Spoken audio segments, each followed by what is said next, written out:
Hello YouTube, this is the D.B.T Gamer Show, episode 74, and today, 74 part 2, and today I'm reviewing Donkey Kong 64, the Nintendo 64.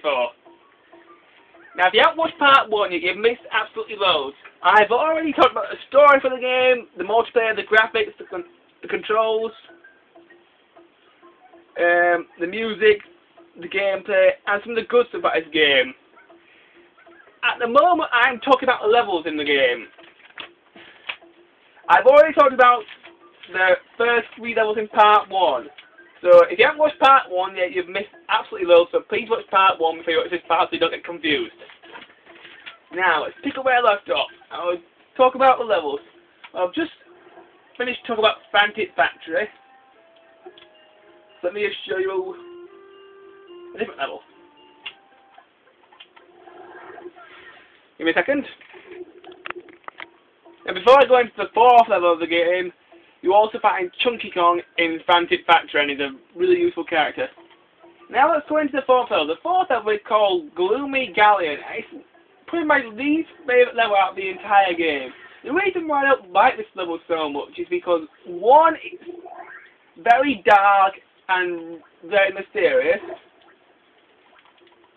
Most of the level has a lot to do with water, and there's loads of caves and stuff. And it's a really, really dark stage, and I don't really like it that much. And some of the puzzles can be quite difficult as well. So I'm not very keen on it. Okay, let me show you the level.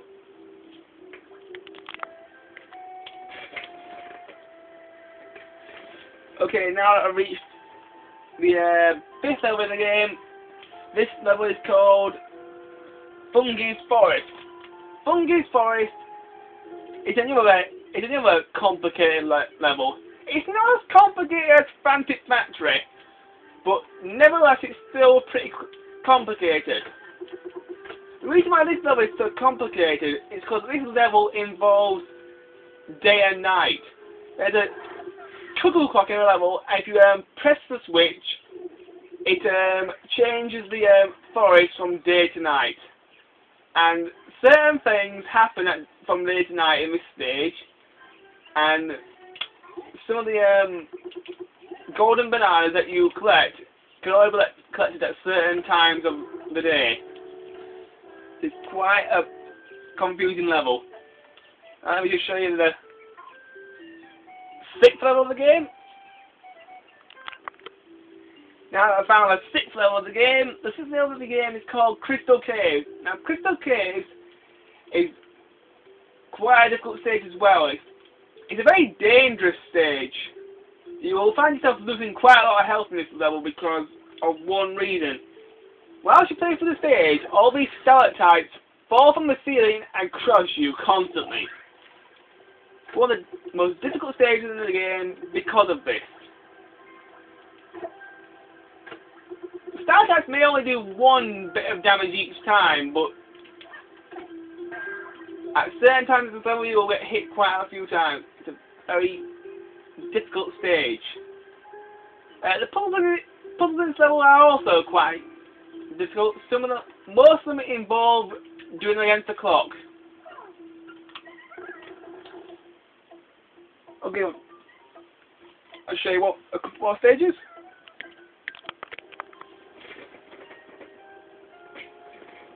Now that I found the second to last stage of the game, the second to last stage of the game is called Creepy Castle.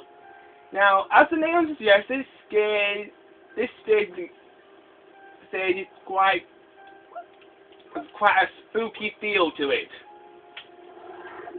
This is also the stage where you will acquire your sniper lens. And quite a lot of the puzzles in this stage involve using the sniper lens a lot. The stage is quite big. There's a castle to search with several rooms, and there's also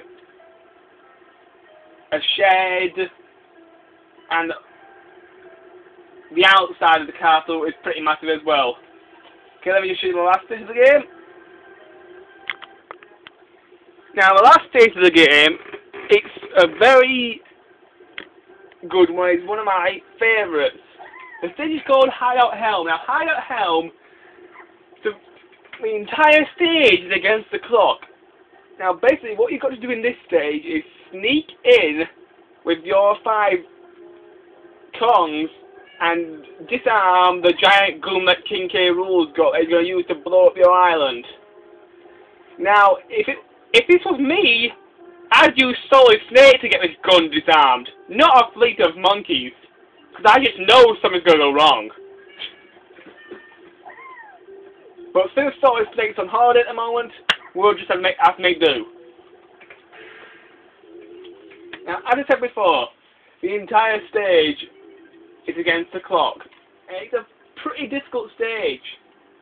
Now, you may be asking, how do you earn time to get into this stage? Well, throughout the game, you'll be collecting several collectibles.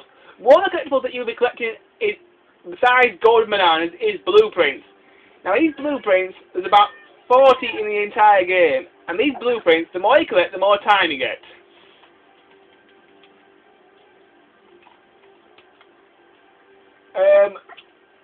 But to get from the Hideout Helm, you will also need other collectibles besides the blueprints.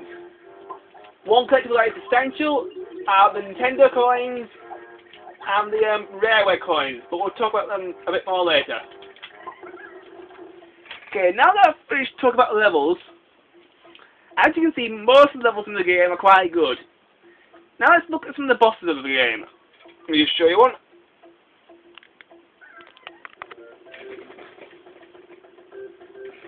Now I've found some of the bosses.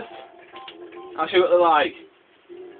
Now, most of the bosses in this game are pretty hard, but the best thing about these bosses in this game is the humour. Some of these guys are as funny as hell. The first boss you will face in the game is an armadillo with rocket launchers.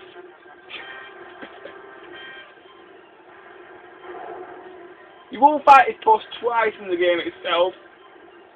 Quite a lot of the bosses you do fight twice.